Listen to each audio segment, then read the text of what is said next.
coming from my statement yesterday in the United Nations, and if you looked at the press reports, one could see that what you were writing was that today's meeting with President Bill Clinton was going to be a disaster.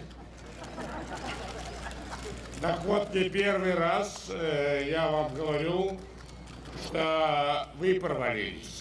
Well, now for the first time I can tell you that you're a disaster.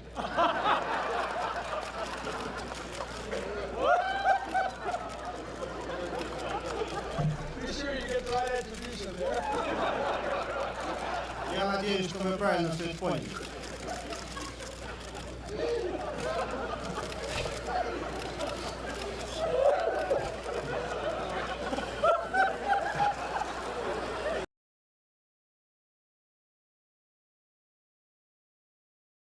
«26 luglio 1988. Licenziato in Russia il capo del Servizio Federale di Sicurezza, ossia l'ex KGB. Al posto di Nikolai Kovalyov, il presidente Boris Yeltsin ha nominato ieri sera Vladimir Putin, un veterano del KGB, attualmente vice capo dell'amministrazione presidenziale. Yeltsin aveva annunciato in precedenza, dalla residenza di Karelia, dove si trovava in vacanza, che ci sarebbero stati cambiamenti nel governo e aveva ammonito: ci aspetta un autunno politicamente difficile. Il nuovo capo dei servizi di sicurezza è un fedelissimo di Anatoly Kubais, l'ultraliberale eminenza grigia del governo, che attualmente ricopre la carica di negoziatore dei prestiti con l'Occidente e responsabile dell'ente per l'energia. La nomina di Putin è probabilmente una mossa dei tecnocrati del governo di Sergei Kirienko e di Kubais per coprirsi le spalle nella battaglia con gli oligarchi, i magnati della finanza e dei media che puntano a rimpiazzare l'esecutivo e possibilmente lo stesso presidente Yeltsin.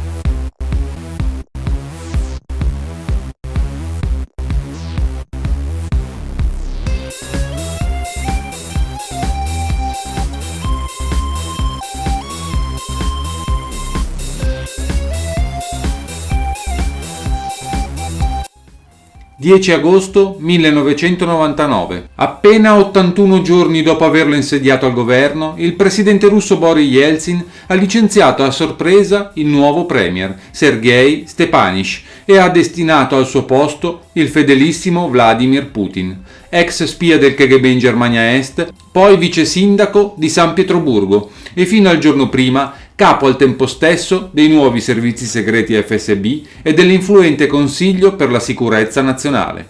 La mossa di Yeltsin ha riaperto tutti i giochi nella campagna elettorale per il prossimo dicembre, quando sarà rinnovata la Duma, il Parlamento, e per il luglio 2000, le presidenziali. Alla Duma, che lunedì prossimo dovrà votare la fiducia al nuovo premier, il coro di proteste per il quarto cambiamento di governo in 18 mesi è stato unanime. I comunisti, maggioranza relativa, hanno detto che il comportamento del presidente non è quello di una persona normale, ma hanno anche fatto capire che potrebbero votare Putin per paura del caos e al loro esempio si sono adeguati anche i gruppi minori. Come ha raccontato lo stesso ex premier Yeltsin, ha convocato Stepanich, si è complimentato con lui e lo ha licenziato.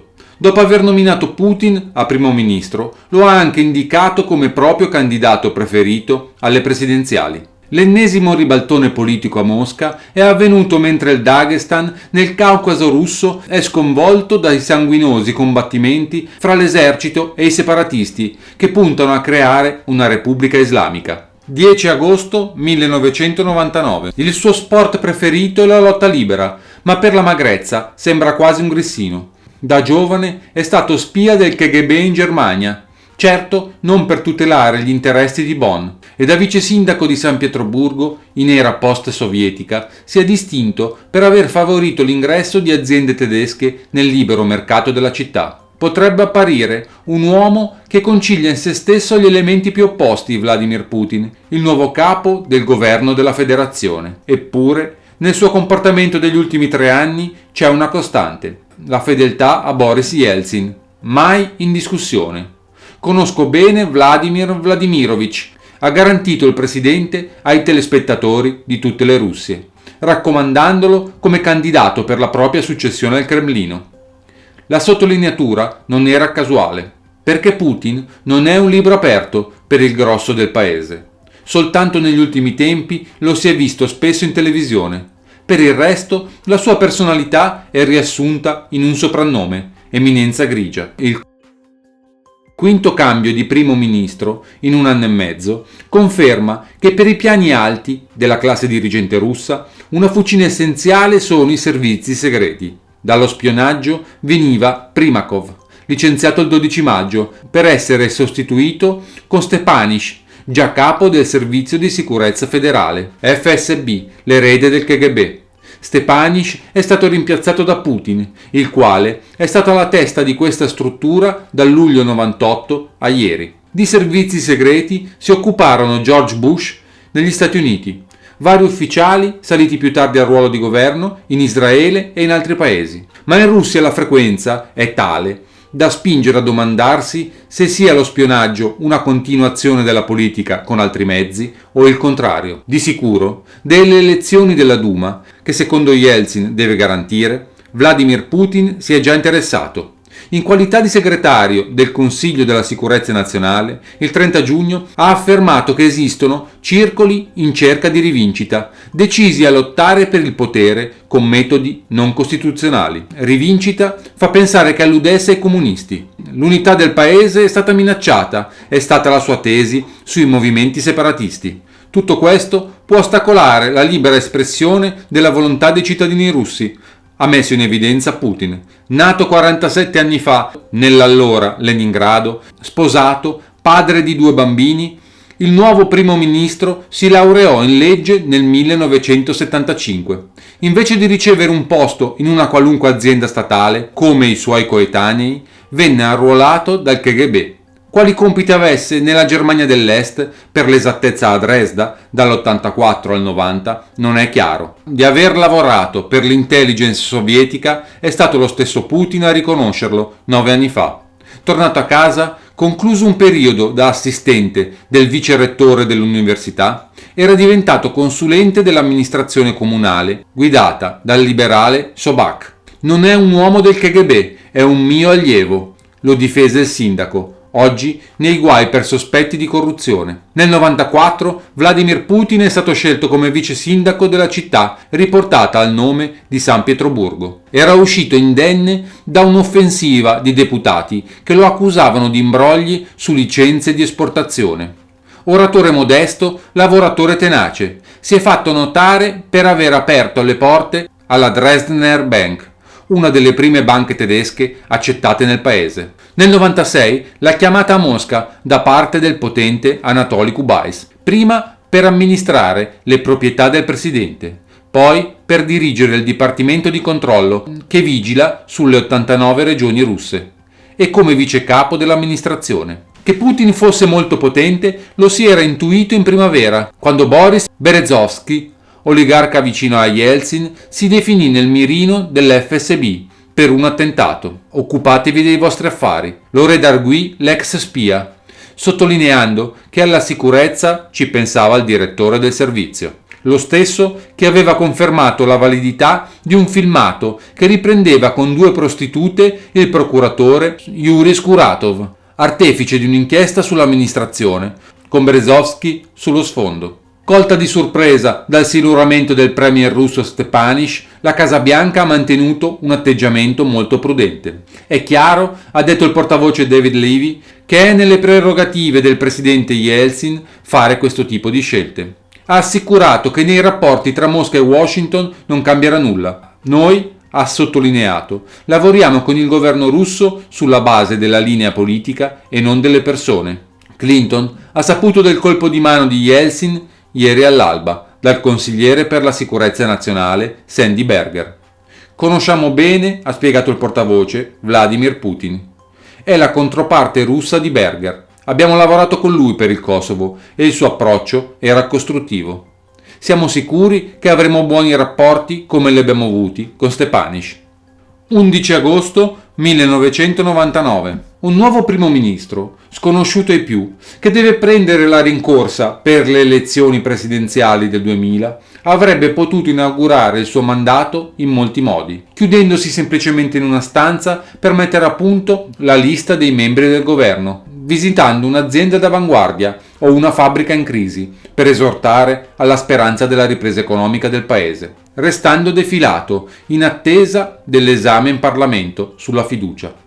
Vladimir Putin, il direttore del servizio segreto FSB, che Boris Yeltsin ha nominato lunedì al posto di Stepanich, non ha voluto invece recitare parti diverse da quelle che gli risultano più congeniali, in base alla sua esperienza di ex agente del KGB e di militare. Terminato un incontro con il numero 1 del Cremlino, ieri mattina si è presentato davanti alla Commissione Antiterrorismo Federale e, finita la riunione, ha annunciato un pacchetto di misure per riportare nel Dagestan l'ordine e la disciplina è stato preparato, approvato dal Presidente della Repubblica e verrà attuato. Di che umore è? Ha domandato Yeltsin al neo primo ministro in un breve colloquio ripreso dalle televisioni.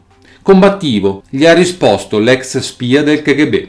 Ma l'immagine che si è voluta dare da parte dei due sta in quell'insieme di inquietudine e rassicurazione, derivato da uno stato d'allarme e dall'impegno a fronteggiarlo. 17 agosto 1999. Il nuovo premier Vladimir Putin ha ottenuto la fiducia della Duma, il Parlamento russo, e all'unanimità la Duma gli ha chiesto di prendere tutte le misure per annientare la guerriglia islamica nel Dagestan. Già 600 insorti sono morti negli scontri. Secondo il leader comunista Zyuganov, Vladimir Putin non rappresenta una soluzione duratura. Alle sue spalle già si prepara un'altra figura. Putin è stato nominato primo ministro soltanto per organizzare le prossime elezioni in un modo conveniente per Yeltsin e la sua famiglia, ammesso che poi al voto ci si arrivi. Sia che Putin ci riesca, sia no, sarà rimosso. Chi fa parte allora, oltre a Putin, della cerchia legata alla famiglia di Boris Yeltsin? Di certo la figlia Tatiana, suo primo consigliere politico. Il discusso finanziere Berezovsky, intimo della famiglia Yeltsin, finito di recente sotto inchiesta per corruzione e riciclaggio. Controlla un impero economico che va dal petrolio alla TV e ai giornali. Il petroliere Roman Abramovich, il più misterioso degli oligarchi che controllano l'economia russa. Sarebbe lui il cassiere della famiglia Yeltsin, di cui gestisce fondi e proprietà. Anatoly Kubais, già architetto delle privatizzazioni, è la mente politica del clan Yeltsin e il padrino del neo premier Vladimir Putin. Oggi è presidente dell'ente statale russo per l'energia elettrica. Alexander Voloshin è l'influente capo dell'amministrazione presidenziale, una sorta di governo parallelo che gestisce gli affari del paese in totale segretezza, approfittando anche della cattiva salute di Yeltsin.